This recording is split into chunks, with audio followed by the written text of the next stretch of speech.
On se presse, on se bouscule. Dans le camp de réfugiés de Bagassola, la chaleur ne décourage pas. Tous veulent participer à l'atelier de dessin. Ces enfants font partie des quelques 18 000 Nigérians qui ont fui la terreur de Boko Haram pour se réfugier au Tchad voisin. Le thème du jour est douloureux et chacun se concentre sur sa feuille de papier. Soumaïla se souvient très bien du jour où les islamistes ont attaqué son village près du lac Tchad. Lui a pu s'enfuir à bord d'une pirogue, mais tout le monde n'a pas eu cette chance. J'étais devant ma porte. Les Boko Haram sont venus trouver les personnes au bord de l'eau et les ont fusillées. Visage ensanglanté, corps sans tête, sous les coups de crayons enfantins, des scènes terribles se succèdent. Nour a 15 ans, il a vu son voisin brûler vif.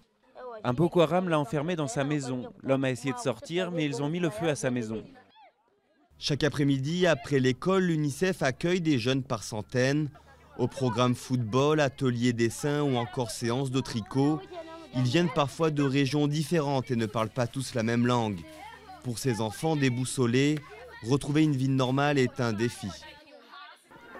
L'activité que nous menons ici dans le camp de Dar Salam, dans l'espace ami des enfants, c'est pour oublier les soucis ou bien les choses que les enfants ont vécues au niveau de Nigeria.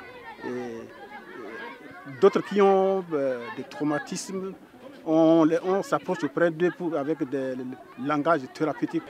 Beaucoup d'entre eux sont arrivés ici sans leurs parents, perdus dans la fuite ou tués par Boko Haram. Pourchassés par les insurgés, Mahamat s'est caché pendant une semaine pour survivre. Je